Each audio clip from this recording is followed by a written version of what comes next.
सुखमयमनपादं मुक्त्युपादं विमानं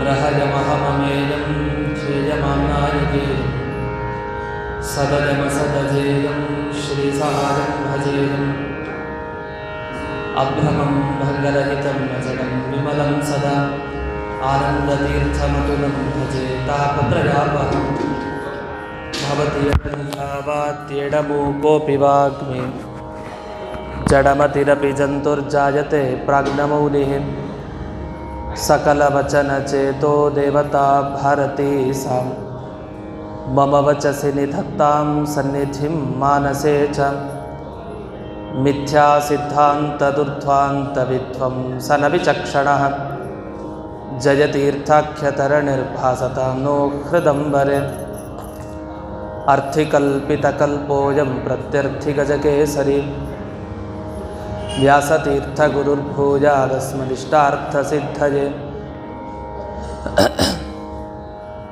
पूज्याय राघवेन्द्राय सत्यधर्मरताय च भजतां कल्पवृक्षाय नमतां कामधेनवे तपस्वाध्याय शुश्रूषा कृष्णपूजारतं मुनिं विश्वेशमिष्टदं वन्दे परिम्राट् चक्रवर्तिनं श्रीगुरुभ्यो नमः हरिः ओम्। ನೆನ್ನೆ ತಿಳಿಸಿದಂತೆ ಇವತ್ತಿನ ದಿವಸ ಈ ಗಾಯನ ವ್ಯಾಖ್ಯಾನ ಅನ್ನುವ ಕಾರ್ಯಕ್ರಮವನ್ನು ನಮ್ಮ ಶ್ರೀಮಠದವರು ಸೂಚಿಸಿದಂತೆ ಈ ಅವಕಾಶವನ್ನು ಬಳಸಿಕೊಂಡು ನಡೆಸಲಾಗ್ತಾ ಇದೆ. ಇಲ್ಲಿ ಗಾಯನ ವ್ಯಾಖ್ಯಾನ ಅಂದರೆ ನಮಗೆ ಗೊತ್ತಾಗಿರುತ್ತೆ, ಈಗಾಗಲೇ ದೇವರ ನಾಮವನ್ನು ಒಂದು ಹೇಳ್ತಾರೆ, ಅದಕ್ಕೆ ತಕ್ಕ ವಿವರಣೆಯನ್ನು ನಾನು ಮಾಡ್ತೀನಿ. ಅದರಲ್ಲಿ ನಾವು ಇದುವರೆಗೂ ಕೂಡ ಈ ಭಾಗವತ ಶ್ರವಣ ಏನು ಮಾಡಿದ್ದೀವಿ ಅದಕ್ಕೆ ಸಂಬಂಧಪಟ್ಟ ಹಾಗೆಯೂ ಕೂಡ ವಿಷಯಗಳು ಮಧ್ಯ ದೇವರ ನಾಮದಲ್ಲಿದೆ. ಒಂದಂತೂ ಸಮಗ್ರ ದಶಮಸ್ಕಂದ ಭಾಗವತ ನಾವೀಗೇನು ಕೇಳಿ ಮುಗಿಸಿದ್ದೀವಿ ಅಷ್ಟೂ ವಿಷಯ ಒಂದು 8-9 ಪದ್ಯದಲ್ಲಿ ಅಷ್ಟೂ ಬಂದುಬಿಡುತ್ತೆ. ಅದನ್ನು ಕೇಳಿದ ಕೂಡಲೇ ನಮಗೆ ದಶಮಸ್ಕಂದ ಭಾಗವತ ಪೂರ್ಣ ನೆನಪಾಗಿಬಿಡುತ್ತೆ. ಅಂಥ ಒಂದು ಸನ್ನಿವೇಶ. ಇದೆಲ್ಲವನ್ನು ಗಮನಿಸ್ಕೊಂಡು ಮೊದಲಿಗೆ ನಾವು ವಿಘ್ನಹರನ ಪ್ರಾರ್ಥನೆ ಮಾಡಬೇಕು. ಗಣಪತಿಯ ಪ್ರಾರ್ಥನೆಯೊಂದಿಗೆ ನಾವು ಈ ಕಾರ್ಯಕ್ರಮವನ್ನು ಪ್ರಾರಂಭಿಸ್ತಾ ಇದ್ದೇವೆ. ಮೊದಲಿಗೆ ಅದು ದೇವರ ನಾಮ ಶುರುವಾಗೋದೇ ಹಾಗೆ, ವಂದಿಸುವುದಾದಿಯಲ್ಲಿ ಗಣನಾಥನ ಅನ್ನುವ ದೇವರ ನಾಮ. ಅದನ್ನು ಈಗ ಶ್ರವಣ ಮಾಡಲಿಕ್ಕಿದ್ದೇವೆ.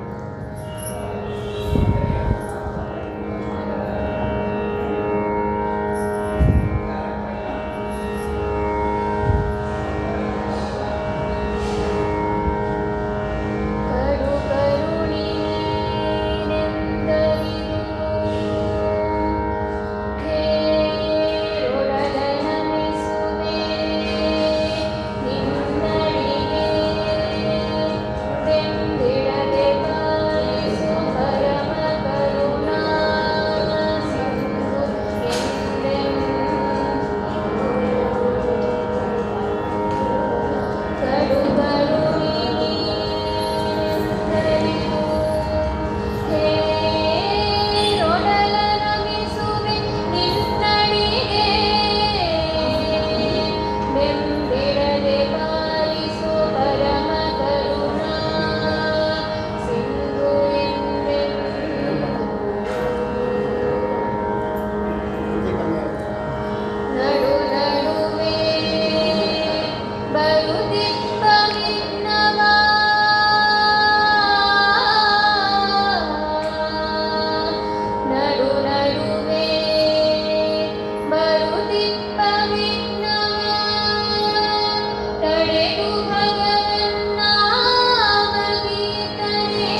ಒಂದು ನಿಮಿಷದಿ ಬಂದು ವಿಘ್ನವನ್ನು ಆಚರಿಸೆ. ಒಂದು ನಿಮಿಷದಿ ಬಂದು ವಿಘ್ನವನ್ನು ಆಚರಿಸೆ. ತಂದ ವರಗಳನ್ನೆಲ್ಲ ಧರೆಗೆ ಇಳಿಸಿದನು. ವಂದಿಸುವುದಾದಿಯಲಿ ಗಣನಾಥನ.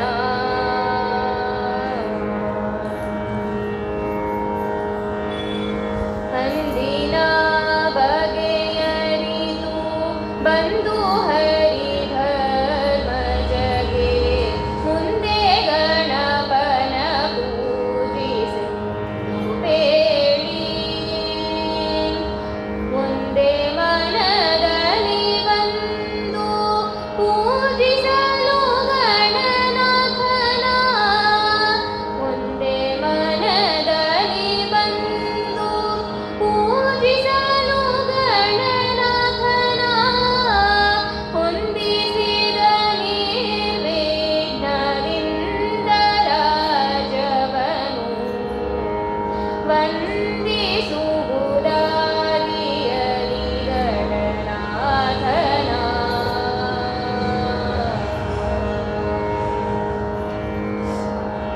ಇಂದು ಜಗವೆಲ್ಲವೂ ನಂದನನ ಪೂಜಿಸಲು ಚಂದದಿಂದಲಿ ಸಕಲ ಸಿದ್ಧಿಗಳನೀತು. ತಂದೆ ಸಿರಿ ಪುರಂದರ ವಿಠಲನ ಸೇವೆಯುಳು.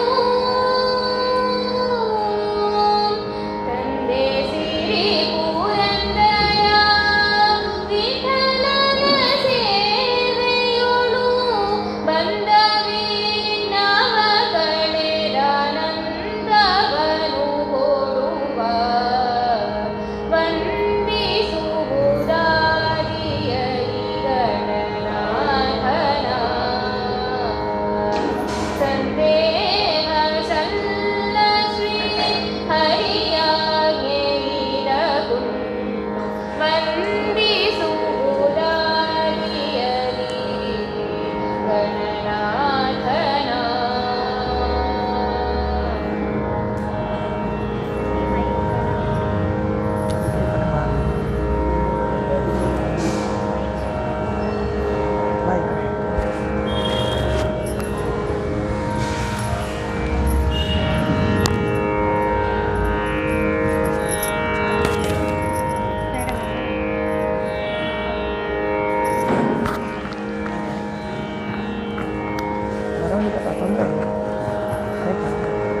ಇದನ್ನೇ ಹೇಳ್ತೀಯಾ?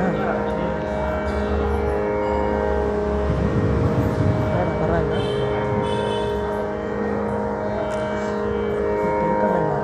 ಬೇಕಂದ್ರೆ ಇಲ್ಲೇ ಕೊಡ್ತೀನಿ. ಇಲ್ಲೇ ಕೊಡ್ತೀನಿ ಆಮೇಲೆ ಕೊಡ್ತೀನಿ. ಸಿರಿ ಪುರಂದರ ವಿಠಲನ ಅಂಕಿತದಲ್ಲಿ ಈ ದೇವರ ನಾಮ ಬಂದಿದೆ.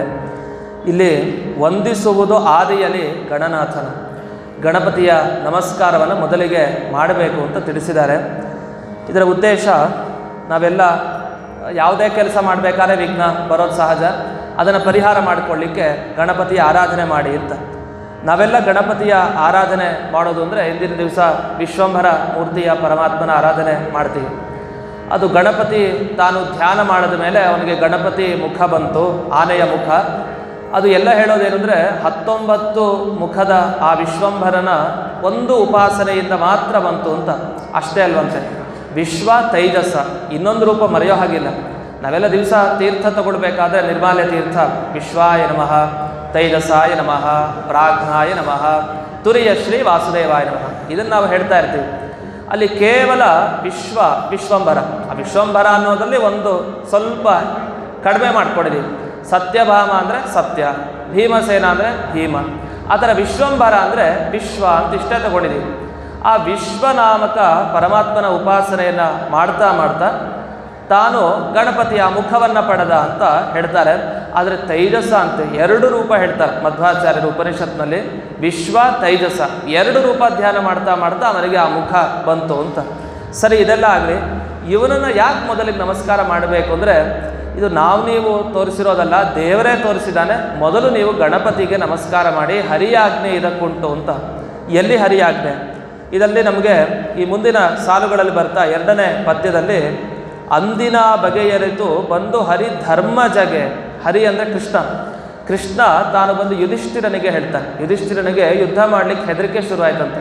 ಅರ್ಜುನ ಹೆದರಿದ್ದ ಹೇಳಿತನ ನಮಗೆ ಗೊತ್ತಿದೆ. ಆದರೆ ಯುಧಿಷ್ಠಿರನು ಕೂಡ ಇದೇ ಪರಿಸ್ಥಿತಿಗೆ ಬಂದಿದ್ದ. ಏನು ಮಾಡೋದು, ಇಂಥವ್ರ ಜೊತೆ ಯುದ್ಧ ಮಾಡಿ ನಾವು ಗೆಲ್ಲಿಕ್ಕೆ ಸಾಧ್ಯನಾ ಅಂತ ಭಾರಿ ಯೋಚನೆಯಲ್ಲಿದ್ದ. ಆಗ ಕೃಷ್ಣನ ಬಳಿ ಬಂದು ಕೇಳಿದಾಗ ಕೃಷ್ಣ ಮೊದಲನೇ ಹೇಳಿದ ಮಾತೇ ಇದು: ನಾನು ಮತ್ತು ರುಕ್ಮಿಣೀ ದೇವಿ ಮತ್ತು ನನ್ನ ಗರುಡ ನಾವು ಯಾವುದೇ ಕೆಲಸ ಮಾಡಬೇಕಾದ್ರೂ ಮೊದಲು ಗಣಪತಿಗೆ ಆರಾಧನೆ ಮಾಡೇ ಮುಂದಕ್ಕೆ ಹೋಗೋದು. ಅಂಥದ್ರಲ್ಲಿ ನೀನು ಆರಾಧನೆ ಮಾಡಿ ಹೋಗು, ಗಣಪತಿ ಆರಾಧನೆ ಮಾಡಿದರೆ ನಿನಗೆ ವಿಶೇಷ ಫಲ ಅಂತ. ಅದು ದೇವರು ಹೇಳಿದ್ದು. ನಾನೇ ಮುಂದಿದ್ದೀನಿ, ನನ್ನ ಬಿಟ್ಟು ಇನ್ನೊಬ್ಬರ ಹತ್ರ ಯಾಕೆ ಯೋಚಿಸ್ತಿ, ನನ್ನನ್ನೇ ಇನ್ನೊಂದು ರೂಪ ಉಪಾಸನೆ ಮಾಡು ಅಂತ, ವಿಶ್ವಂಭರನ ಉಪಾಸನೆ ಮಾಡು ಅಂತ ಕೃಷ್ಣನೇ ತಾನು ತನ್ನ ಬಗ್ಗೆ ಸೂಚನೆ ಕೊಟ್ಟಿದ್ದು. ಆ ನಿಟ್ಟಿನಲ್ಲಿ ಧರ್ಮರಾಜನಿಗೆ ಕೃಷ್ಣ ಅವತ್ತಿನ ದಿವಸ ಕೊಟ್ಟ ಹರಿಯಾಜ್ಞೆ ಇದೆ, ಕೃಷ್ಣನ ಆಜ್ಞೆ ಇದೆ. ಆದರೆ ಯಾವ ಆಜ್ಞೆ ಅಂದರೆ 18-19ನೇ ಕಕ್ಷೆಯಲ್ಲಿ ಬರುವಂಥ ಗಣಪತಿ ಆರಾಧನೆ ಮುಖ್ಯವಾಗಿ ಮಾಡಿ ಅಂತ ಹೇಳಲಿಲ್ಲ. ಆ ಗಣಪತಿಯ ಒಳಗಡೆ ಮುಖ್ಯ ಪ್ರಾಣನ ಒಳಗಡೆ ವಿಶ್ವಂಭರನ ಆರಾಧನೆ ಮಾಡಿ ಅಂತ ದೇವರು ಇದಕ್ಕೆ ಹರಿಯಾಜ್ಞೆ ಉಂಟು ಅಂತ ಪುರಂದರದಾಸರು ಇಲ್ಲಿ ಹೇಳಿದ್ದು ಅನ್ನೋದನ್ನು ಗಮನಿಸಬೇಕು. ಇನ್ನು ನಮಗೆ ರಾವಣನ ಪ್ರಸಂಗ ಮೊದಲನೇದಲ್ಲಿ ವಿವರಿಸ್ತಾರೆ. 1 ನಿಮಿಷದಿ ಬಂದು ವಿಘ್ನ. ನಮ್ಮ ಗಣಪತಿ ಹೇಗೆ ಅಂದರೆ ದೇವರಿಗೆಲ್ಲ 1 ನಿಮಿಷ ಸಾಕು ವಿಘ್ನ ಮಾಡಲಿಕ್ಕೆ. ಅವ್ರಿಗೆ ಕೊಡೋದು ವಿಘ್ನ ಗೊತ್ತು, ಕಳಿಯೋದು ಗೊತ್ತು. ಈಗ ಒಬ್ಬ ದುಡ್ಡಿಗೆ ಅಧಿಪತಿ ಅಂದರೆ ದುಡ್ಡು ಕೊಡಲಿಕ್ಕೂ ಗೊತ್ತಿರಬೇಕು, ದುಡ್ಡು ಕಳಿಲಿಕ್ಕೂ ಗೊತ್ತಿರಬೇಕು. 2 ಸಾಮರ್ಥ್ಯ ಅವ್ರಿಗಿರಬೇಕು. ಆ ನಿಟ್ಟಿನಲ್ಲಿ ಗಣಪತಿಗೆ 2 ಸಾಮರ್ಥ್ಯ ಇತ್ತು. ಯಾಕೆಂದರೆ ನಮ್ಮ ರಾವಣ ತಪಸ್ಸು ಮಾಡಿದ, ರುದ್ರದೇವರನ್ನು ತಪಸ್ಸು ಮಾಡಿ ಆತ್ಮಲಿಂಗ ಪಡೆದ. ನಾವು ಇವತ್ತಿನ ದಿವಸ ಗೋಕರ್ಣ ಕ್ಷೇತ್ರದಲ್ಲಿ ಕಾಣುವ ಲಿಂಗ ಏನಿದೆ ಅದು ರಾವಣ ತಂದ ಲಿಂಗ. ಅದು ಲಿಂಗ ಕೊಟ್ಟ, ನನ್ನ ಪೂರ್ಣ ಸನ್ನಿಧಾನ ಇದೆ, ಈ ಲಿಂಗವನ್ನು ತಗೊಂಡು ಹೋಗು, ಶಿವಲಿಂಗ ಅರ್ಚನೆ ಮಾಡು ಅಂತ ರಾವಣನಿಗೆ. ಆದರೆ ಕೆಳಗಿಳಿಸದೆ ಅಲ್ಲೇ ಪ್ರತಿಷ್ಠಾಪನೆ ಮುಗಿಯಿತು ಅಂತ. ಅದು ರಾವಣನಿಂದ ಪ್ರತಿಷ್ಠಾಪನೆ ಆಗೋದು ಇಚ್ಛೆ ಇರಲಿಲ್ಲ ರುದ್ರದೇವರಿಗೆ. ಅದಕ್ಕೆ ಏನು ಮಾಡಿದ್ರು, ಗಣಪತಿಯಿಂದ ಪ್ರತಿಷ್ಠೆ ಆಗಬೇಕು ಅಂತ ತನ್ನ ಮಗ ಪ್ರತಿಷ್ಠೆ ಮಾಡಲಿ ಅಂತ ರುದ್ರದೇವರಿಗೆ ಆಸೆ. ಈ ರಾವಣ ಮಾಡಬೇಕು ಅಂತ ಅವನಿಗೆ ಆಸೆ ಇರಲಿಲ್ಲ. ಅಷ್ಟೊತ್ತಿಗೆ ರಾವಣ ತಗೊಂಡು ಬಂದ. ಸಂಧ್ಯಾ ಸಮಯ ಆಗಿತ್ತು, ಸಂಧ್ಯಾ ವಂದನೆ ಮಾಡಬೇಕು ಅಂತ ಅವನಿಗಿತ್ತಂತೆ. ವಾಸ್ತವಿಕವಾಗಿ ಸಂಧ್ಯಾ ವಂದನೆ ಮಾಡೋ ಸಮಯ ಒಂದಿಷ್ಟು ನಿಮಿಷ ಮುಗಿಸ್ಕೊಂಡು ಬರ್ಬೋದಿತ್ತು. ಆದರೆ ಮಲಮೂತ್ರ ಬಾಧೆ ಆಗೋಯ್ತಂತೆ. ಮಲಮೂತ್ರಕ್ಕೆ ಹೋಗ್ಬೇಕು ಸಂಧ್ಯಾಕಾಲದಲ್ಲಿ, ಅದು ಬಹಳ ನಿಷಿದ್ಧ ಆ ಟೈಮ್ನಲ್ಲಿ. ಏನು ಮಾಡಬೇಕು, ಹೋಗಲೇಬೇಕು, ಮಲಮೂತ್ರ ಬಾಧೆ. ಅದು ಬಾಧೆ ಬರಲಿಕ್ಕೂ ಕೂಡ ಈ ದೇವತೆಗಳೇ ಕಾರಣ ಅಂತೆ. ಅವರೆಲ್ಲ ಒಳಗಡೆ ಇರ್ತಾರೆ, ಅವ್ನು ಮಲಮೂತ್ರಕ್ಕೆ ಹೋಗ್ಬೇಕಷ್ಟೇ. ಈಗ ಆ ರೀತಿ ಪ್ರೇರಣೆ ಮಾಡಿದ್ರು, ಅನಿವಾರ್ಯ. ಆಗ ನೋಡ್ತಾನಂತೆ, ಕೈಯಲ್ಲಿದ್ದ ಲಿಂಗ ಕೆಳಗೆ ಇಳಿಸಬಾರ್ದು, ಯಾರ ಹತ್ರ ಕೊಡಬೇಕು. ದಿಢೀರಂತ ಎಲ್ಲಿದ್ನೋ ಒಬ್ಬ ಬ್ರಹ್ಮಚಾರಿ ಪ್ರಕಟ ಆದ. ಗಣಪತಿಯಲ್ಲ, ಬ್ರಹ್ಮಚಾರಿ ರೂಪದಲ್ಲಿ ಗಣಪತಿ ಅಂತ ಅರ್ಥ. ನಿಜವಾಗಿ ಅವನೇ ಬಂದರೆ ಇವನು ಯಾಕೆ ಕೊಡ್ತಾನೆ, ಮೂರ್ಖ ಅಲ್ಲ ರಾವಣ. ರುದ್ರದೇವರ ಮಗ ಬಂದಿದ್ದಾನೆ, ಇವನ ಕೈಯಲ್ಲಿ ಕೊಟ್ಟರೆ ಅಂತ ಒಂದು ನಂಬಿಕೆನೂ ಬರ್ಬೋದಿತ್ತು. ಅಪ್ಪಿ ಗಣಪತಿ ಅಂತ ಗುರುತು ಹಿಡಿದ್ರು ಕೂಡ ನಂಬಿಕೆನಾರು ಬರ್ಬೋದು ಅಂತ ಇವರ ಮನಸ್ಸಿಗೆ ಆಯಿತು. ಬ್ರಹ್ಮಚಾರಿ ರೂಪದಲ್ಲಿ ಬಂದಿದ್ದಾನೆ, ಕೈಯಲ್ಲಿ ಇಟ್ಕೊಂಡಂತೆ. ಬ್ರಹ್ಮಚಾರಿ ನೋಡು, ನಿನ್ನ ಕೈಯಲ್ಲಿ ಕೊಡ್ತೀನಿ, ಕೆಳಗೆ ಮಾತ್ರ ಇಳಿಸಬಾರ್ದು ಅಂತ. ಅದಕ್ಕೆ ಗಣಪತಿ ಆ ಬ್ರಹ್ಮಚಾರಿ ರೂಪದಲ್ಲಿದ್ದವನಂತಾನಂತೆ, ನೋಡು, ನಾನು ತುಂಬ ಚಿಕ್ಕ ವಯಸ್ಸವನು, ಬ್ರಹ್ಮಚಾರಿ ನಾನು, ನನ್ನನ್ನು ನಂಬಬಹುದು ನೀನು. ಆದರೆ ನನ್ನ ಕೈನಲ್ಲಿ ಇಷ್ಟು ಭಾರ ಹೊತ್ಕೊಳ್ಳೋ ಶಕ್ತಿ ನನಗಿಲ್ಲ. ಆದರೆ ನೀನು ಹೋಗಿ ಬೇಗ ಬರಬೇಕು. 3 ಸಲ ಕೂಗ್ತೀನಿ, ನನ್ನ ಕೈಲಿ ಆಗದೆ ಇದ್ದಾಗ. ರಾವಣ 1 ಸಲ 2 ಸಲ 3 ಸಲ ಕೂಗಿದ ಮೇಲೂ ನೀನು ಬರಲಿಲ್ಲ ಅಂದರೆ ನಾನು ಕೆಳಗಡೆ ಲಿಂಗ ಇಡ್ತೀನಿ ಅಂತ. ಇವನು 3 ಸಲ ಕೂಗಲೇ ಇಲ್ವಂತೆ. ಕೆಲವರು ಪುರಾಣದ ಪ್ರಕಾರ ಇವನು ಕೂಗಿದ್ದು 1 ಸಲ ಅಂತೆ. ಆಗಲೇ ಟಕ್ಕಂತ ಇಟ್ಬಿಟ್ಟಂತೆ, ಇನ್ನು ಎಲ್ಲ ಬಂದ್ಬಿಡ್ತಾನೋ ರಾವಣ ಅಂತ. ಈ ರೀತಿ ಗಣಪತಿ ಕೆಳಗಡೆ ಇಟ್ಟ ಆ ಆತ್ಮಲಿಂಗವನ್ನು ಅಲ್ಲೇ ಪ್ರತಿಷ್ಠೆ ಆಯಿತು. ಬಂದ ರಾವಣ, ಸಿಟ್ಟು ಬಂತು. ಬಂದದ್ದೇ ಒಂದು ಗಣಪತಿಗೊಂದು ಗುದ್ದಿದ್ದಕ್ಕೆ ಸೀದಾ ಹಿಂದೋಗಿ ನಿಂತಂತೆ. ಅದು ಎಲ್ಲಿ ನಿಂತ, ಇವತ್ತಿನ ದಿವಸ ಆತ್ಮಲಿಂಗದ ಪಕ್ಕ ಗಣಪತಿ ಮೂರ್ತಿ ನೋಡ್ತೀವಂತೆ ಆ ಗೋಕರ್ಣ ಕ್ಷೇತ್ರದಲ್ಲಿ, ಅಂಥ ಗಣಪತಿ ಅಂತ. ಹೀಗೆ ಬಂದ ವಿಘ್ನರಾಜ ಒಳ್ಳೆಯವರಿಗೆ ವಿಘ್ನವನ್ನು ಪರಿಹಾರ ಮಾಡ್ತಾನೆ, ಕೆಟ್ಟವರಿಗೆ ವಿಘ್ನ ಕೊಡ್ತಾನೆ. ಅದಕ್ಕೋಸ್ಕರನೇ ವಿಘ್ನರಾಜ ಅಂತ ಕರೆಯೋದು ಅಂತ. ಹೀಗೆ ಅವನನ್ನು ಪ್ರಾರ್ಥನೆ ಮಾಡ್ತಾ ಇಂದಿನ ದಿವಸ ಉಮೇನಂದನನ್ನು ಪೂಜಿಸಲು, ಉಮಯನಂದನ, ಪಾರ್ವತಿ ನಂದನ ಇವರನ್ನು ಪೂಜೆ ಮಾಡ್ತಾ ಎಲ್ಲ ಸಿದ್ಧಿಗಳನ್ನು ಮನುಷ್ಯರು ಪಡಿತಾ ಇದ್ದಾರೆ. ತಂದೆ ಸಿರಿ ಪುರಂದರ ವಿಠ್ಠಲನ ಸೇವೆಯೋಳು. ಯಾಕೆ ಗಣಪತಿ ಪೂಜೆ ಮಾಡಬೇಕು ಅಂದರೆ ಇದು ಪುರಂದರದಾಸರು ಕೊಡೋ ಕಾರಣ. ಯಾವುದಾದ್ರು ದೇವರ ಸೇವೆ ಮಾಡಬೇಕಾದ್ರೆ ನಮಗೆ ವಿಘ್ನ ಬಂದರೆ ಪರಿಹಾರ ಮಾಡೋ ಸ್ವಾಮಿ ಅಂತ ಗಣಪತಿಯ ಬಳಿ ಬೇಡಬೇಕು. ಹಾಗಾದರೆ ಪುರಂದರ ವಿಠ್ಠಲನ ಸೇವೆಯೋಳು ಬಂದ ವಿಘ್ನವ ಕಳೆದು ಅನುಗ್ರಹ ಮಾಡು ಅಂತ ಇದು ನಿಜವಾದ ಪ್ರಾರ್ಥನೆಯಲ್ಲಿ ಮಾಡಿದ್ದು. ನಮ್ಮ ಮಧ್ವಾಚಾರ್ಯರು ಒಂದು ಮಂತ್ರ ಹೇಳಿಕೊಟ್ರು ತಂತ್ರಸಾರ ಸಂಗ್ರಹ ಗ್ರಂಥದಲ್ಲಿ. ಮೋನಯದಾಸ ಪ್ರಪ್ರಕ್ಷಿ ವ್ಯತ್ಯಸ್ತೋ ವಿಘ್ನರಾಣ್ಮನು. ಮೋನಯದಾಸ ಪ್ರಪ್ರಕ್ಷಿ ಅಂತ ಇದೆ. ಇದು ಗಣಪತಿ ಮಂತ್ರ ಅಂತೆ. ಇದೇನಿದು ಮೋನಯದಾಸ ಪ್ರಪ್ರಕ್ಷಿ? ಅಯ್ಯೋ ಉಲ್ಟಾ ಮಾಡಿ ಆಗ ಗೊತ್ತಾಗತ್ತೆ. ಮೋನಯದಾಸ ಪ್ರಪ್ರಕ್ಷಿ ನೆನ್ಪಿಟ್ಕೊಳ್ಳಿ. ಆಮೇಲೆ ಉಲ್ಟಾ ನಿಧಾನಕ್ಕೆ ಮಾಡಿಕೊಂಡ್ರೆ ಕ್ಷಿಪ್ರಪ್ರಸಾದಾಯ ನಮಃ ಅಂತ ಅದರ ಉಲ್ಟಾ. ಕ್ಷಿಪ್ರಪ್ರಸಾದಾಯ ನಮಃ ಅಂತ ಗಣಪತಿಯ ಮಂತ್ರ ಬೇಗ ಒಲಿತಾನೆ ಗಣಪತಿ. ಅಂತ ಕ್ಷಿಪ್ರಪ್ರಸಾದನಿಗೆ, ಗಣಪತಿಗೆ, ತದಂತರ್ಯಾಮಿ ಮುಖ್ಯ ಪ್ರಾಣನಿಗೆ, ವಿಶ್ವಂಭರ ತೈಜಸ್ಸರಿಗೆ ನಮಸ್ಕಾರ ಅಂತ ಇಷ್ಟು ಮಾಡಿ ನಮಗೆ ಮುಂದಿನ ಭಾಗಕ್ಕೆ ಹೋಗೋಣ. ಮುಂದಿನ ದೇವರ ನಾಮ ನಾವು ಕೇಳೋದು ಇದು ಗಣಪತಿನ ಪ್ರಾರ್ಥನೆ ಮಾಡಿದರೆ ನಿಜವಾಗಿ ದೇವರು ಎಂದೆಂದಿಗೂ ನಮಗೆ ಅನುಗ್ರಹ ಮಾಡ್ತಾನೆ, ತಪ್ಪಿಲ್ಲ. ಮುಖ್ಯ ಪ್ರಾಣನನ್ನು ಮಾತ್ರ ಮರಿಬಾರ್ದು ಅಂತ. ಯಾಕೆಂದರೆ ದೇವತೆಗಳೆಲ್ಲ ಒಮ್ಮೆ ತಾವು ಪೂಜೆ ಮಾಡಬೇಕು ಅಂತ ಹೊರಟರು. ಎಲ್ಲ ದೈತ್ಯರು ಯಾರಲ್ಲಿ ಪೂಜೆ ಮಾಡಿದ್ರು ಎಡವಟ್ಟು ಮಾಡ್ತಾ ಇದ್ರಂತೆ. ಒಂದ್ಸಲಿ ಅಗ್ನಿದೇವರನ್ನು ಕರೆದ್ರಂತೆ. ಅಗ್ನಿದೇವರನ್ನು ತಾವು ಕರೆದ್ರೆ ಅಲ್ಲಿ ಪೂಜೆ ಮಾಡಲಿಕ್ಕೆ ಆಗಲಿಲ್ಲ. ಯಾಕೆಂದರೆ ಕಲಿ ಪ್ರವೇಶ ಆಗೋಯ್ತಂತೆ. ಅಗ್ನಿದೇವರನ್ನು ಇಟ್ಕೊಂಡು ಎಲ್ಲ ದೇವತೆಗಳು ಪೂಜೆ ಮಾಡ್ತಾ ಇದ್ದಾರೆ. ಅಗ್ನಿದೇವರಿಗೆ ತಾವು ಮಾತನಾಡಲಿಕ್ಕೆ ಆಗಲಿಲ್ವಂತೆ, ಕಷ್ಟ ಆಗೋಯ್ತಂತೆ, ಮಂತ್ರಗಳು ಸರಿಗೆ ಹೇಳಲಿಕ್ಕೆ ಆಗ್ತಾ ಇಲ್ಲ. ಇದು ಒಂದು ಘಟನೆ ಇದೆ. ಅಂತೂ ಅಗ್ನಿದೇವರಾಯಿತು, ಇಂದ್ರದೇವರು, ದಿಗ್ದೇವತೆಗಳು ಪ್ರತಿಯೊಬ್ಬ ದೇವತೆಗಳ ಬಳಿ ಹೋಗ್ತಾರಂತೆ. ಪ್ರತಿ ದೇವತೆಗಳ ಬಳಿ ಹೋದರೂ ಕೂಡ ಅಲ್ಲಿ ಏನೂ ಆಗಲ್ಲ, ವಿಘ್ನ ಪರಿಹಾರ ಆಗ್ತಾನೇ ಇಲ್ಲ ಅವ್ರು ಯಾರಿಗೂ ಕೂಡ. ಏನು ಮಾಡಬೇಕು ಅನಿವಾರ್ಯ. ಕೊನೆಗೆ ಮುಖ್ಯ ಪ್ರಾಣದೇವರನ್ನು ಹಿಡಿದ್ರಂತೆ. ಮುಖ್ಯ ಪ್ರಾಣದೇವರನ್ನು ಹಿಡಿದ ಮೇಲೆ ಅಲ್ಲಿ ಭಗವಂತನ ಆರಾಧನೆ ಮಾಡಿದ್ರಂತೆ. ಇವಾಗೆಲ್ಲ ನಾವು ಹನುಮಂತನ ಚಿತ್ರ ನೋಡ್ತೀವಿ, ಒಳಗಡೆ ರಾಮ ಇರ್ತಾನೆ. ಹನುಮಂತನ ಒಳಗಡೆ ರಾಮನ ಚಿಂತನೆ ಮಾಡಿದರೆ ನಮಗೆ ವಿಶೇಷವಾದ ಫಲ. ಅಂತೂ ಮುಖ್ಯ ಪ್ರಾಣ ಒಬ್ಬರೇ ನಮಗೆ ವಿಘ್ನ ಪರಿಹಾರ ಮಾಡೋದು. ಆದರೆ ಮುಖ್ಯ ಪ್ರಾಣನ ಅನುಗ್ರಹ ಹೇಗ್ಲಿಕ್ಕೆ ಸಾಧ್ಯ? ನೇರ ಗಣಪತಿ ಮಾಡ್ತಾನೆ. ಅಂದರೆ ಗಣಪತಿಯ ಸಮಾನ ಕಕ್ಷೆ ಅಂತ ಕೆಲವರು ಹೇಳ್ತಾರೆ. ಇಲ್ಲ ಗಣಪತಿ ಆಚೆ ಈಚೆ ಕಕ್ಷೆಯಲ್ಲಿ ಇರೋಂಥವ್ರು ಯಾರು? ನಮ್ಮ ರಾಘವೇಂದ್ರ ಸ್ವಾಮಿಗಳು. ಹಾಗಾದರೆ ರಾಯರ ಪರಮಾನುಗ್ರಹ ಆದರೆ ಮಾತ್ರ ಮುಖ್ಯ ಪ್ರಾಣನ ಅನುಗ್ರಹ ಆಗೋದು. ಮುಖ್ಯ ಪ್ರಾಣನ ಅನುಗ್ರಹ ನಮಗಾಗಬೇಕು ಅಂದರೆ ಪ್ರಹ್ಲಾದಶ್ಚ ವಾಯುನಾ ಸಮಾವಿಷ್ಟ ಅಂತ ಇದೆ. ವಾಯುದೇವರ ಆವೇಶ ಆ ಪ್ರಹ್ಲಾದರಾಜರಲ್ಲಿ. ಅಂಥ ರಾಯರ ಬಗ್ಗೆ ಸನ್ನಿಧಾನ, ರಾಯರ ವಿಶೇಷವಾದ ಸನ್ನಿಧಾನ ಇದೆ.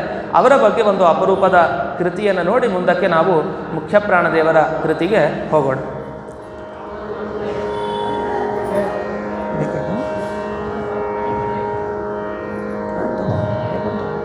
ಒಂದ್ಸರಿ ತಗೋ.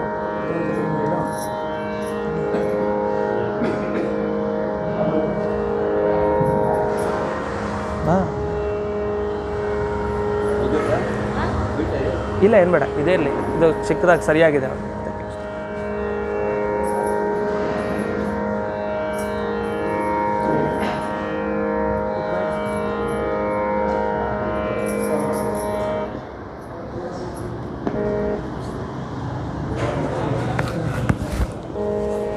ಬೇಡ ಬೇಡ ಬೇಡ, ಇದು ಸರಿ ಇದೆಯಾ? ಬಕ್ಕಸ್ ಬೇಡ.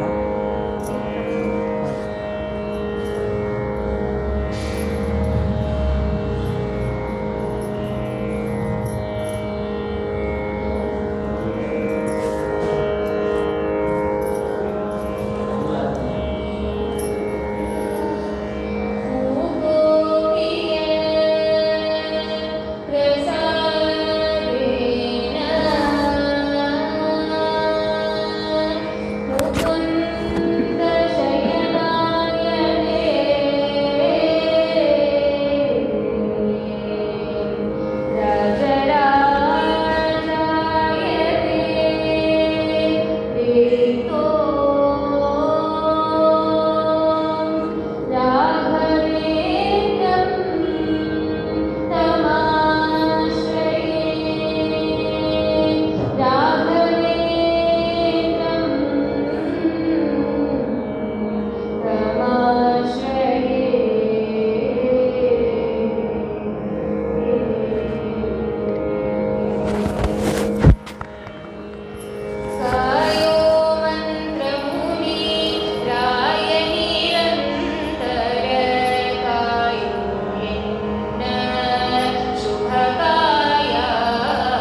ಈ ದೇವರ ನಾಮದಲ್ಲಿ ಕಾಯೋ ಮಂತ್ರಮುನಿ ಅಂತ ಕರೆದಿದ್ದಾರೆ.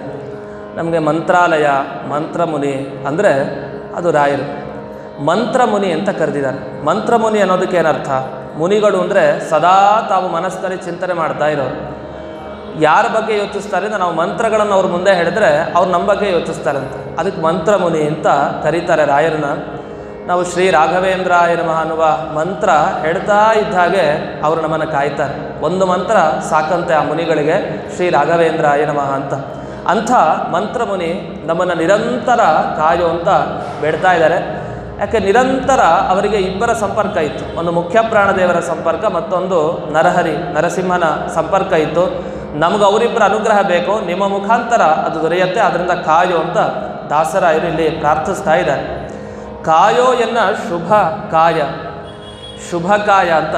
ರಾಯರ ದೇಹ ಹೇಗಿತ್ತು ಅಂದರೆ ಒಳ್ಳೆ ಮಂಗಳ ದೇಹ ಅಂತೆ. ಅದೇನೆಂದರೆ ದೊಡ್ಡವರ ದೇಹ, ದೊಡ್ಡವರ ಕೈ ಕಾಲು ಅಂಗಾಂಗಗಳನ್ನು ನೋಡಿದರೆ ಸಾಕಂತೆ ಅದು ನಮಗೆ ದಿವ್ಯ ಮಂಗಳ ಅವತ್ತಿನ ಕ್ಷಣನೇ ಪ್ರಾರಂಭ ಆಗುತ್ತಂತೆ.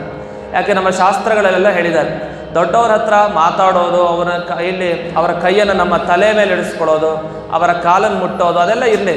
ಅವರು ಆ ಕಡೆಯಿಂದ ಬರ್ತಾ ಇದ್ದಾರೆ ಅಂದರೆ ದಾರಿಯಲ್ಲಿ ಅಂಥವ್ರು ನೋಡಿದರೆ ಸಾಕಂತೆ. ಅಂಥದ್ದಲ್ಲಿ ಗುರುರಾಯರ ದರ್ಶನ ನಾವು ಎಲ್ಲಿ ನೋಡಿದ್ರು, ಆ ಫೋಟೋ ನೋಡಿದ್ರೆ ಎಲ್ಲಿ ನೋಡಿದರೂ ಕೂಡ ಅದು ಮಂಗಳ ಮೂರ್ತಿ ಅವರು. ಅದರಿಂದ ಶುಭ ಕಾಯ ಅಂತ ಕರೆದು ಅವ್ರ ಬಗ್ಗೆ ನೆನಪಿಸ್ಕೊಳ್ತಾರೆ. ರಾಯರ ಸಾಮರ್ಥ್ಯ ಎಷ್ಟಿತ್ತು ಅಂದರೆ, ಅವರು ಪ್ರಹ್ಲಾದ ರಾಜರಾಗಿ ಹಿಂದೆ ಇದ್ದಾಗ ಅವನು ಹಿರಣ್ಯಕಶಿಪು ಕೇಳ್ದ, ದುಷ್ಟ ಎಲ್ಲಿ ನಿನ್ನ ಹರಿ, ಎಲ್ಲಿದ್ದಾನೆ? ಏನಿಲ್ಲ, ನಿನ್ನ ಮನಸ್ಸನ್ನು ಹರ್ಕೊಳ್ಬೇಕಷ್ಟೇ, ಏನು ಸಿಗೋದಿಲ್ಲ ಅಂತ. ಅದಕ್ಕೆ ಆ ಕಂಬದಲ್ಲೇ ಇದ್ದಾನೆ, ತೋರಿಸ್ತೀರಿ ಅಂತ ಒಂದು ಕ್ಷಣದಲ್ಲಿ ದೇವರನ್ನು ತೋರಿಸಿದ ಮಂತ್ರ ಮುನಿಗಳು ಅದು ರಾಯರು. ಹಾಗಾದರೆ ದೇವರನ್ನು ತೋರಿಸ್ಬೇಕು, ಒಂದು ನಿಮಿಷದಲ್ಲಿ ಎಲ್ಲಿದ್ದಾನೆ ದೇವರು, ನಾ ತೋರಿಸ್ತೀನಿ ಅಂತ ತೋರಿಸ್ಬೇಕು ಅಂದರೆ ಇವ್ರಿಗೆ ಎಂಥ ಸಾಮರ್ಥ್ಯ ಇರಬೇಕು. ಇದೆಲ್ಲ ಮುಖ್ಯ ಪ್ರಾಣದೇವರ ದಯೆ ಅವರಿಗೆ ಅದರಿಂದ ತೋರಿಸಿದ್ದಾರೆ. ಇನ್ನು ತಾಳಗತಿಗೆ ಕೃಷ್ಣ ಲೀಲೆಯಿಂದ ಕುಣಿದ. ಒಮ್ಮೆ ಉಡುಪಿಗೆ ಹೋದರು ರಾಯರು. ಇದು ಪ್ರಹ್ಲಾದರಾಜರ ಅವತಾರ ಆಯಿತು. ಒಂದು ವ್ಯಾಸರಾಜರಾಗಿದ್ದಾಗ ಒಂದು ವ್ಯಾಸರಾಜರ ಸ್ಮರಣೆ ಮಾಡ್ತಾ ಇದ್ದಾರೆ, ಜೊತೆಗೆ ರಾಯರು. ವ್ಯಾಸರಾಜರಿಗೆ ಕೃಷ್ಣ ಕುಣಿದಿದ್ದು ಹೇಳಬೇಕಾ? ಅವನು ಕುಣಿದು ಭಂಗಿನೇ ಆಚೆ ಈಚೆ ಆಗಿಬಿಡುತ್ತಂತೆ. ಹಾಗೆ ಕುಣಿದಿದ್ದಾನೆ ವ್ಯಾಸರಾಜರ ಮುಂದೆ ಗೋಪಾಲಕೃಷ್ಣ. ಇನ್ನು ರಾಯರಿಗೆ ಅವರಿಗೆ ಅನುಗ್ರಹ ಆಗಿದ್ದು ಉಡುಪಿಗೆ ಹೋಗಿದ್ರು. ಅಲ್ಲಿ ಕೃಷ್ಣನ ಧ್ಯಾನ ಮಾಡ್ತಾ ಹತ್ತಿರದಲ್ಲಿ ಕೂತಿದ್ದಾರೆ, ಉಡುಪಿ ದೇವಸ್ಥಾನದ ಹತ್ತಿರ. ಅವರು ಅಲ್ಲಿ ಅನೇಕ ಗ್ರಂಥಗಳನ್ನು ಬರೆದಿದ್ದಾರೆ. ರಾಯರು ಉಡುಪಿ ಕ್ಷೇತ್ರದಲ್ಲಿದ್ದಾಗ ಕೃಷ್ಣ ಯಾಕೋ ದರ್ಶನ ಕೊಡ್ತಾನೆ ಇಲ್ಲ ನನಗೆ ಅಂತ ಅಂದ್ಕೊಂಡಿದ್ರಂತೆ. ದಿಢೀರಂತ ಬಂದು ಹೀಗೆ ಎಚ್ಚರ ಮಾಡಿದಾಗ ಆಯ್ತಂತೆ, ಮುಟ್ಟಿದಾಗ ಆಯ್ತಂತೆ. ನಾವೆಲ್ಲ ಅದರ ಚಿತ್ರವನ್ನು ನೋಡ್ತೀವಿ. ರಾಯರು ಪಕ್ಕದಲ್ಲಿ ಕೃಷ್ಣ ನಿಂತಿರುವಂಥ ಚಿತ್ರ, ಅನುಗ್ರಹೋನ್ಮುಖ ಚಿತ್ರ. ಬಂದು ತಾನು ಹೇಳೋದಿಷ್ಟೇ, ನಾನು ಯಾವಾಗಲೂ ನಿನಗೆ ಪ್ರೀತನಾಗ್ತೀನಿ, ನೀನು ಯಾವಾಗ ಕರಿತೀಯೋ ಆಗ ನಾನು ಬರ್ತೀನಿ ಅಂತ. ನರಸಿಂಹನನ್ನು ಕರೆದ್ರೆ ನರಸಿಂಹ ಬರ್ತಾನೆ, ಕೃಷ್ಣನನ್ನು ಕರೆದ್ರೆ ಕೃಷ್ಣ ಬರ್ತಾನೆ. ಯಾರನ್ನು ಕರಿಬೇಕು, ಯಾರನ್ನು ಕರೆದ್ರೂ ಭಗವಂತನನ್ನು, ರಾಯರು ಅವರೆಲ್ಲ ಭಗವಂತನ ರೂಪಗಳು ಬರುತ್ತೆ. ಅಂದರೆ ಇವರ ಭಾಗ್ಯ ನಮಗೆ ಎಂದೆಂದಿಗೂ ಇರಲಿ ಅಂತ ಪ್ರಾರಂಭಿಸ್ತಾ, ಮಾರುತ ಶುಭ ಮತ ವಾರಿಧಿ ಚಂದಿರ ಅಂತ ಇವ್ರಿಗೆ ಹೆಸರು. ಮಾರುತ ಶುಭ ಮತ ವಾರಿಧಿ ಚಂದಿರ. ವಾರಿಧಿ ಅಂದರೆ ಸಮುದ್ರ, ಸಮುದ್ರದಲ್ಲಿ ಚಂದ್ರ ಬರ್ತಾನೆ. ನಮ್ಮ ರಾಯರು ಚಂದ್ರ ಅಂತೆ, ಅದು ದೊಡ್ಡ ಸಮುದ್ರ ಅಂತೆ ಚಂದ್ರ. ನಮಗೆ ಕಾಣಿಸೋದು ಆಕಾಶದಲ್ಲಿ ಚಂದ್ರ. ಇದೇನು ಅಂದರೆ ಅದು ಚಂದ್ರ ಬಂದಾಗ ಸಮುದ್ರ ಉಕ್ಕೇರ್ತಾ ಇರುತ್ತಂತೆ. ಹಾಗೆ ರಾಯರು ಬಂದಾಗ ಒಂದು ಸಮುದ್ರ ಉಕ್ಕೇರ್ತಾ ಇತ್ತು. ಅದು ಯಾವ ಮತ ಅಂದರೆ ಆ ಸಮುದ್ರ ಅದು ಮಧ್ವ ಮತ, ಮಾರುತ ಮತ, ಮುಖ್ಯ ಪ್ರಾಣನ ಸಿದ್ಧಾಂತ ಅದು ಉಕ್ಕೇರ್ತಾ ಇದೆ. ಅದಕ್ಕೆ ಚಂದ್ರ ಸೂರ್ಯವರ್ಯ ರಾಘವೇಂದ್ರ, ಅವರನ್ನು ಸೂರ್ಯ ಅಂತಲೂ ಕರೀತಾರಂತೆ. ಇದೇನು ಈಗ ತಾನೇ ಚಂದ್ರ ಅಂದು ಈಗ ತಾನೇ ಸೂರ್ಯ ಅಂದರೆ ಅದು ಸೂರ್ಯ ಅಂತ ಕರೆಯೋದು ಸೂರಿಗಳಿಗೆ ಶ್ರೇಷ್ಠ, ಜ್ಞಾನಿಗಳಿಗೆ ಶ್ರೇಷ್ಠ. ಆದ್ದರಿಂದ ಅವರನ್ನು ಸೂರ್ಯವರ್ಯ, ಸೂರ್ಯ ಅಂತ ಕರೀತಾರೆ. ಇಂಥ ಇವರು ರಾಮನ ಪಾದಾರವಿಂದಗಳನ್ನು ಭಜಿಸ್ತಾ ರಾಮನ ಆರಾಧಕರು, ಕೃಷ್ಣನ ಆರಾಧಕರು, ನರಸಿಂಹದೇವರ ಆರಾಧಕರು. ಹೇ ಮಮ ಸ್ವಾಮಿ ಕೃಪಾಳು, ಈ ಸಮಯದಲ್ಲಿ ನನ್ನನ್ನು ಸಲಹಿ ಕಾಪಾಡು ಅಂತ ರಾಯರ ಬಳಿ ಕೇಳಿದಾಗ ಅದು ಹೇಗೆ ಕೇಳಬೇಕು ಅಂತ ನಮಗೆ ಹೇಳ್ಕೊಡ್ತಾ ಇದ್ದಾರೆ. ಅವತ್ತಿನ ದಿವಸ ಹಿರಣ್ಯಕಶಿಪು ಕೇಳಿದ್ದಕ್ಕೆ ನಡೆಸ್ಕೊಟ್ಟೆ ಅಂತ ದೇವರ ಹತ್ರ, ರಾಯರ ಹತ್ರ ಕೇಳೋದಂತೆ. ಹಿರಣ್ಯಕಶಿಪು ಅಂತ ದುಷ್ಟ ಕೇಳಿದ್ದಕ್ಕೆ ಅವ್ರ ಮಾತನ್ನು ಸತ್ಯ ಮಾಡಲಿಕ್ಕೆ ನೀವು ಮಾಡಿದೆ.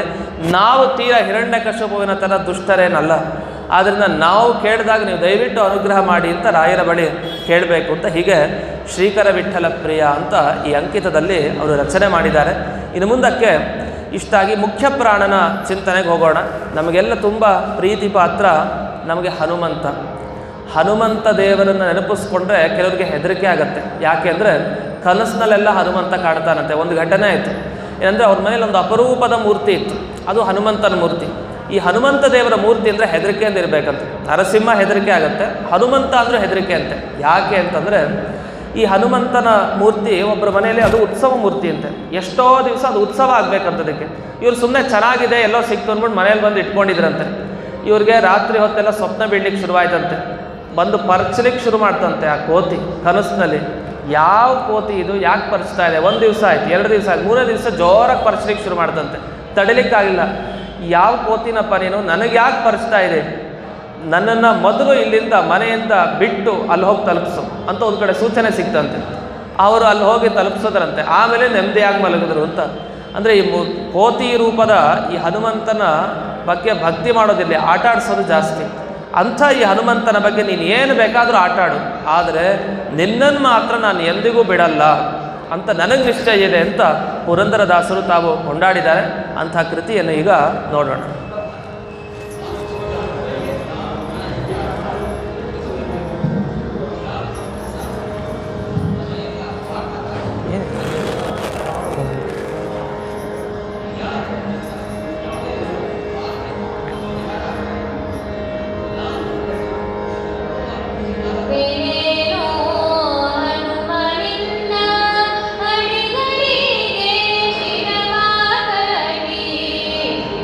ೇ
ಇದರಲ್ಲಿ ಕೋತಿಯ ಚೇಷ್ಟೆಗಳನ್ನು ಮೊದಲು ವರ್ಣಿಸ್ತಾರೆ. ಬಿಡುವೇನೆನಯ್ಯ ಬಿಡುವೇನೆನಯ್ಯ. ನಮಗೆ ಮುಖ್ಯ ಪ್ರಾಣ ಕೋತಿಯ ರೂಪದಲ್ಲಿ ಬರ್ತಾನೆ. ನೀವು ಕೋತಿಗಳ ಸಹವಾಸಕ್ಕೆ ಹೋಗಬಾರ್ದು. ಅದೇನೆಂದರೆ ಜೊತೆಗೆ ಕೆಲವು ಸಲ ತುಂಬ ಪರಿಚಯ ಆದಮೇಲೆ ನಾವು ಓಡಾಡ್ತಾ ಇರ್ಬೋದು, ಆ ಕಡೆ ಈ ಕಡೆನೇ ಓಡಾಡ್ತಾ ಇರ್ತೀವಿ.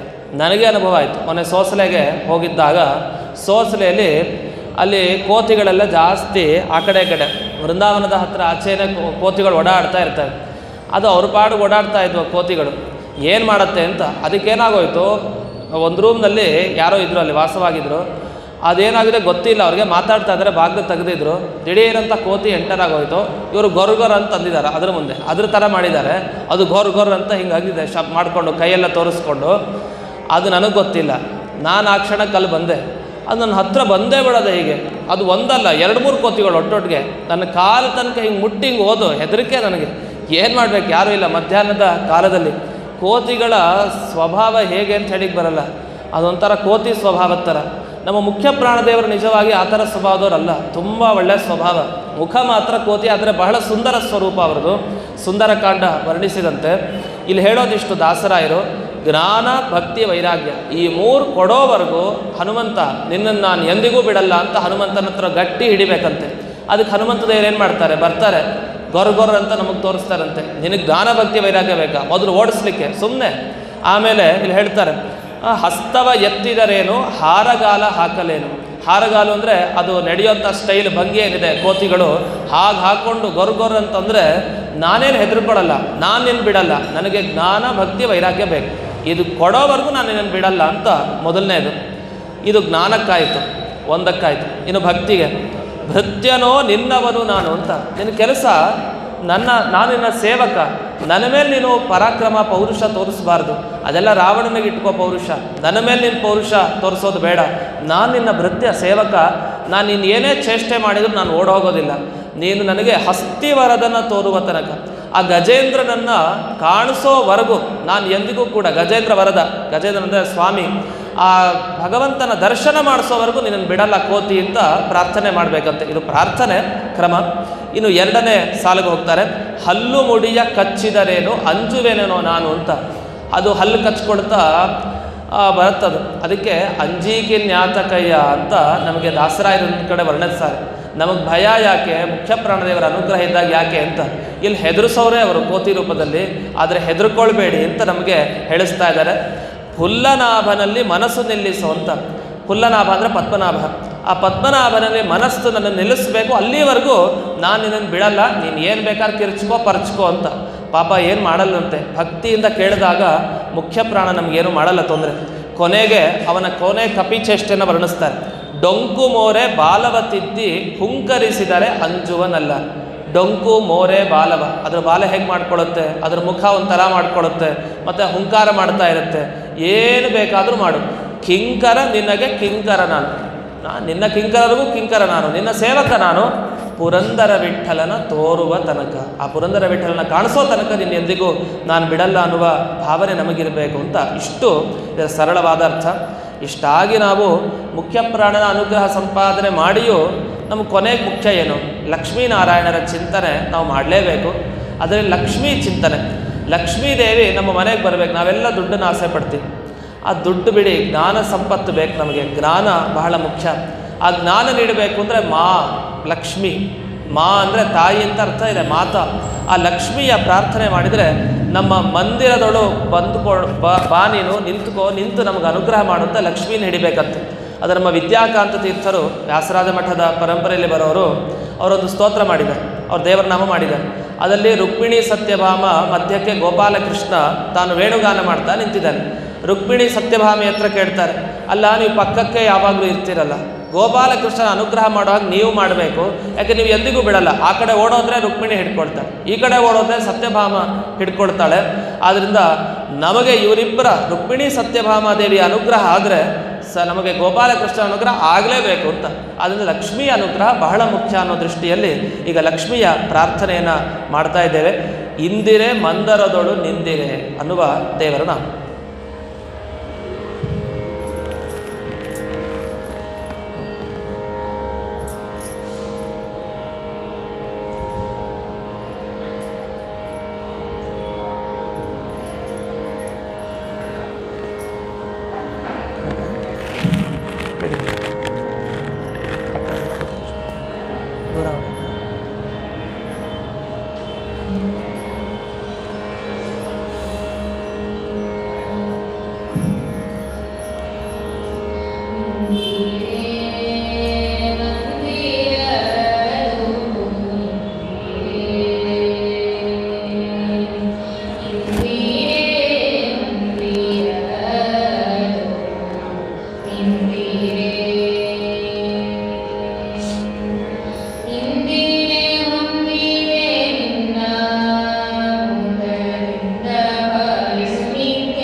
ಈ ಪದ್ಯದಲ್ಲಿ ಲಕ್ಷ್ಮೀದೇವಿಯ ಸುಂದರವಾದ ಪ್ರಾರ್ಥನೆಯನ್ನು ಮಾಡಿದ್ದಾರೆ. ಅದರಲ್ಲಿ ಗಮನಿಸಬೇಕಾದ ಅಂಶ ಏನಂದರೆ, ಲಕ್ಷ್ಮೀದೇವಿ ಕಾಂತಿ ಎಷ್ಟಿದೆ ಅಂತ. ಲಕ್ಷ್ಮೀದೇವಿ ಕಾಂತಿ ನೀವು ವರ್ಣಿಸಲಿಕ್ಕೆ ಸಾಧ್ಯ ಇಲ್ಲ. ಅದು ನಮ್ಮ ದಾಸರಾಯರು ಹೇಳಿದ್ರೆ ಮಾತ್ರ ಸಾಧ್ಯ. ಅದು ಇಲ್ಲಿ ದಾಸರಾಯರು ಅಂದರೆ ಇವರು ಸಾಮಾನ್ಯರಲ್ಲ, ಸಿರಿ ಹಯವದನ.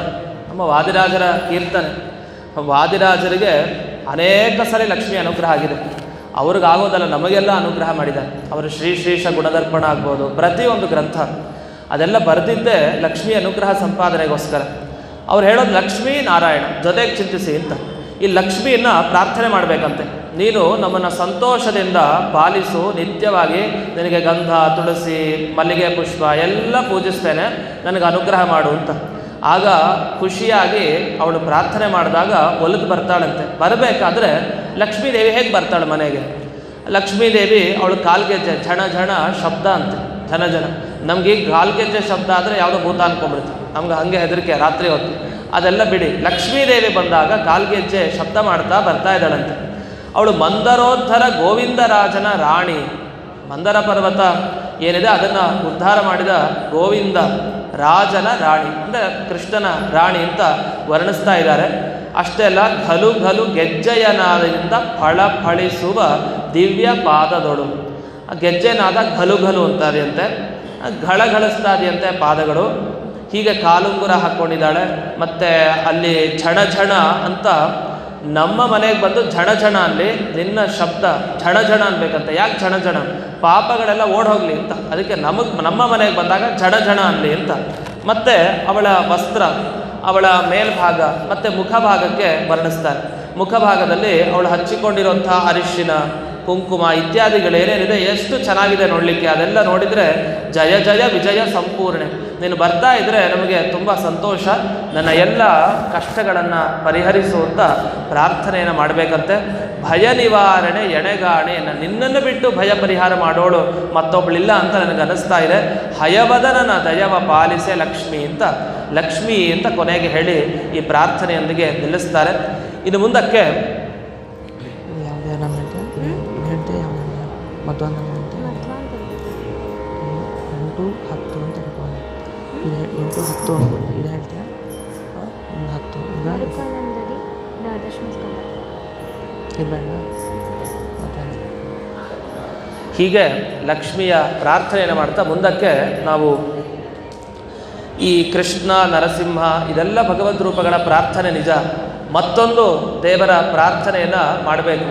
ಈ ದೇವರ ಬಗ್ಗೆ ನಮಗೆ ದೇವರು ಅಂತಲೇ ಗೊತ್ತಿರಲ್ಲ. ಎಷ್ಟೋ ಬಾರಿ ಒಬ್ಬ ಸಾಮಾನ್ಯ ಋಷಿ ಅಂತ ನಮ್ಮ ಭಾವನೆ ಇರುತ್ತೆ. ಆದರೆ ಸಾಮಾನ್ಯ ಋಷಿಗಳಲ್ಲ, ಇವರಿಂದಲೇ ನಾವು ಮೋಕ್ಷಕ್ಕೆ ಹೋಗೋದು. ಇವರನ್ನು ಹಿಡಿದ್ರೆ ಮಾತ್ರ ಮೋಕ್ಷಕ್ಕೆ. ಅದು ಇವರು ಇನ್ನೊಂದು ರೂಪ, ಒಂದು ಹಯಗ್ರೀವ ರೂಪ. ಯಾಕೆಂದರೆ ವಿದ್ಯೆಗಳಿಗೆ ಉಗಮ ಸ್ಥಾನನೇ ಅದು, ಜ್ಞಾನ ನೀಡುವಂಥ ಹಯಗ್ರೀವ ರೂಪ. ಮತ್ತೊಂದು ವೇದವ್ಯಾಸ ರೂಪ. ವೇದವ್ಯಾಸರ ಚಿಂತನೆ ಮಾಡದೇ ಇದ್ದರೆ ನಮಗೆ ಜ್ಞಾನವೇ ಇಲ್ಲ. ಆ ರೂಪ ಅತ್ಯಂತ ನಮಗೆ ಮುಖ್ಯ. ಅಂಥ ವೇದವ್ಯಾಸರ ಬಗ್ಗೆ ಪ್ರಸಿದ್ಧ ಆದರೂ ಬಹಳ ಮನನೀಯವಾದ ದೇವರ ನಾಮ ಮಧ್ವಾಂತರ್ಗತ ವೇದವ್ಯಾಸ. ಇದನ್ನೀಗ ಶ್ರವಣ ಮಾಡೋಣ.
ಇದರಲ್ಲಿ ವೇದವ್ಯಾಸರ ಪ್ರಾರ್ಥನೆಯನ್ನು ಮಾಡಿದ್ದಾರೆ.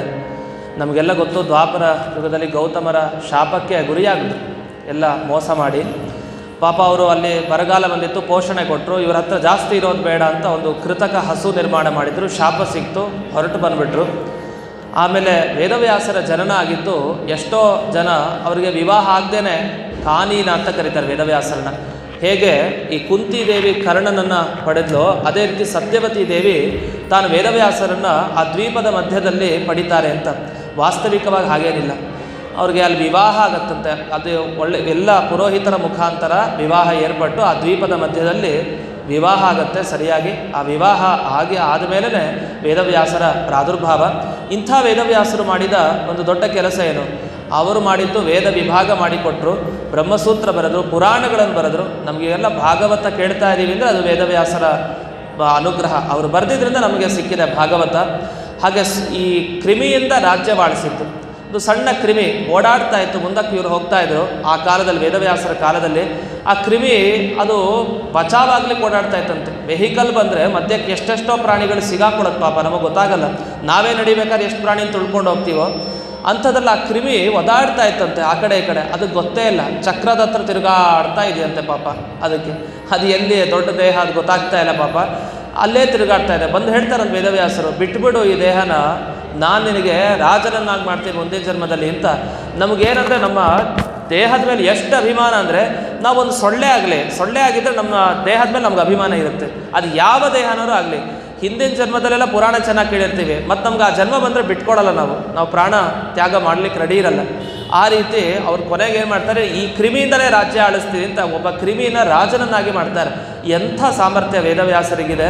ಅಂಥ ವೇದವ್ಯಾಸರು ನಮ್ಮಂಥ ಕ್ರಿಮಿಗಳನ್ನು ಉದ್ಧಾರ ಮಾಡಿದರೆ ಸಾಕು ಅಂತ ನಾವು ವೇದವ್ಯಾಸರ ಬಳಿ ಪ್ರಾರ್ಥನೆಯನ್ನು ಮಾಡ್ತಾ ಮುಂದೆ ಇನ್ನೆರಡು ದೇವರ ನಾಮಗಳಿದೆ, ಅದನ್ನು ನೋಡಿ ನಾವು ನಮ್ಮ ಕಾರ್ಯಕ್ರಮವನ್ನು ಮುಕ್ತಾಯ ಮಾಡ್ತೀವಿ. ಒಂದು ಮರುತಾನಂದದಿ ನಿನ್ನ ಪೂಜಿಸ ಅನ್ನುವ ದೇವರ ನಾಮ.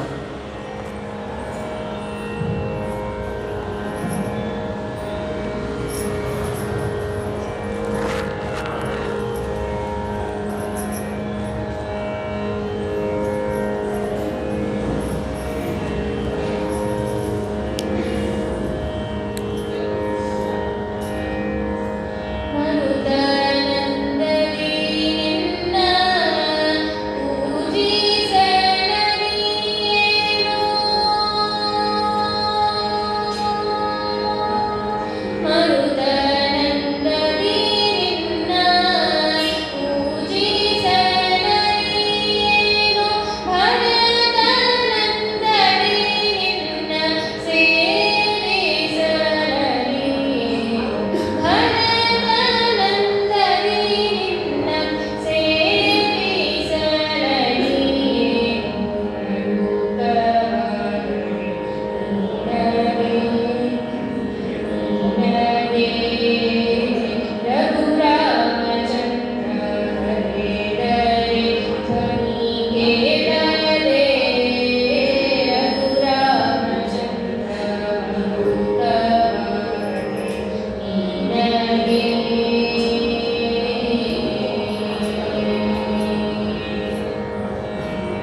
ಈ ದೇವರ ನಾಮದಲ್ಲಿ ಮುಖ್ಯವಾಗಿ ಗಮನಿಸಬೇಕಾಗಿದೆ ಏನಂದರೆ, ನಾವು ಪೂಜೆ ಮಾಡ್ತೀವಿ ನಾವು ಅಂದ್ಕೊಳ್ತೀವಿ, ಆದರೆ ದೇವರ ಪೂಜೆ ನಾವು ಮುಖ್ಯ ಪ್ರಾಣ ದೇವರ ಥರ ಮಾಡಲಿಕ್ಕೆ ಸಾಧ್ಯನಾ? ಖಂಡಿತ ಸಾಧ್ಯ ಇಲ್ಲ. ಅದಕ್ಕೆ ಮರುತನಂದದಿ ನಿನ್ನ ಪೂಜಿಸಲರಿಯೇನು, ನನಗೆ ವಾಯುದೇವರ ಪೂಜೆ ಮಾಡೋ ಥರ ನಮಗೆ ಬರಲ್ಲ. ಅಥವಾ ಭರತ ತನ್ನ ಅಣ್ಣನ ಮೇಲೆ ಪ್ರೀತಿ ತೋರಿಸಿದ ರಾಮಚಂದ್ರನ ಮೇಲೆ, ಆ ಪ್ರೀತಿ ನಿನ್ನ ಮೇಲೆ ನಮಗೆ ನಿನ್ನ ಮೇಲೆ ತೋರಿಸ್ಲಿಕ್ಕೆ ಬರೋದಿಲ್ಲ. ನೀನು ಅವತ್ತಿನ ದಿವಸ ವಾಮನನ ಅಲ್ಲಿ ಬಲಿಚಕ್ರವರ್ತಿಯನ್ನು ನೀನು ಕಾಪಾಡಿದೆ, ಉದ್ಧಾರ ಮಾಡಿದೆ. ಇನ್ನೊಂದ್ಸರಿ ಪ್ರಹ್ಲಾದ ರಾಜನನ್ನು ಉದ್ಧಾರ ಮಾಡಿದೆ. ಈಗ ಒಬ್ಬೊಬ್ಬರನ್ನೂ ಉದ್ಧಾರ ಮಾಡಿದೆ ನೀನು. ನಿನ್ನನ್ನು ಒಲಿಸ್ಕೊಳ್ಳೋದು ಹೇಗೆ ನಮಗೆ ಗೊತ್ತಿಲ್ಲ, ಅಂತೂ ಸೇವೆ ಅಂತೂ ನಾವು ಮಾಡ್ತೀವಿ, ಹೇಗೋ ನಮಗೆ ಒಲಿ ಅಂತ ಇಲ್ಲಿ ಈ ರೀತಿ ಈ ದೇವರ ನಾಮದಲ್ಲಿ ಪ್ರಾರ್ಥನೆಯನ್ನು ಮಾಡಿದ್ದಿದೆ. ಇನ್ನು ಕೊನೆಯದಾಗಿ ನಾವು ಕೊನೆಯ ಆ ದೇವರ ನಾಮ ಹಾಗೂ ಮಂಗಳದೊಂದಿಗೆ ನಿಲ್ಲಿಸೋಣ.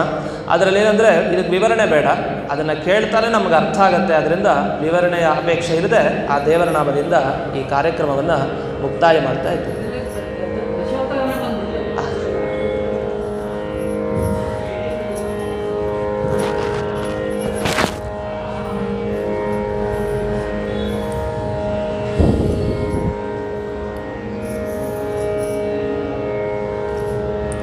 ದೇವಕಿಯ ಜಡೋದಯ ಮುಗಿ ಚಂದ್ರನ ಗುಣ ಸಾಧನ, ಗೋಬ್ರಜತೆ ಘನಯನ್ನೆ ದಾಟಿ ಕಂದ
ಇಲ್ಲಿವರೆಗೆ ಕೇಳಿದ್ದು ದಶಮಸ್ಕಂದ ಭಾಗವತದ ಬಗ್ಗೆ.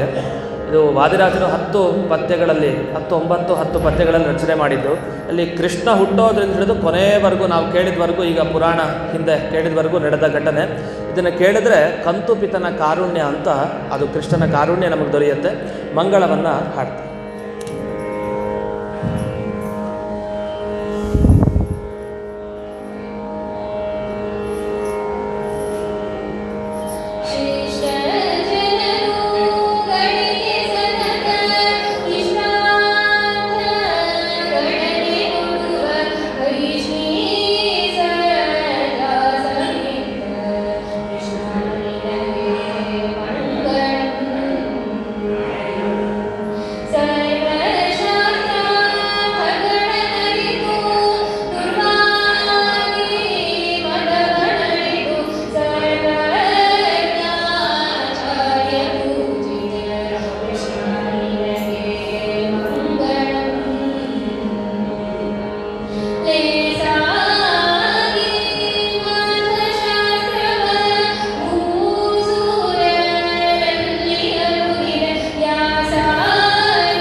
ಇಲ್ಲಿಗೆ ಈ ಕಾರ್ಯಕ್ರಮವನ್ನು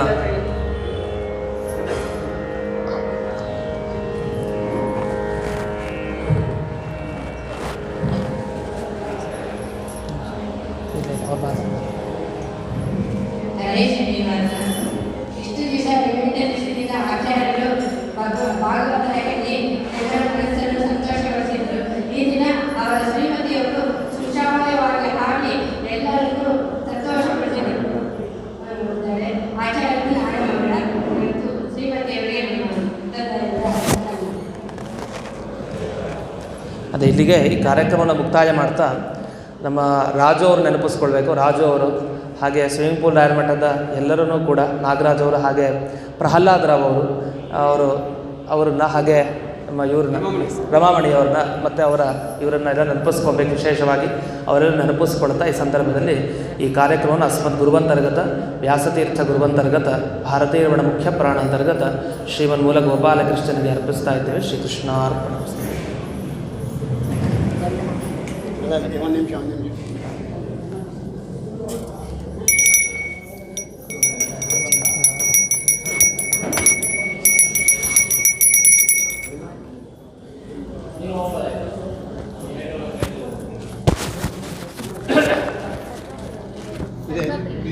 ಇದೆ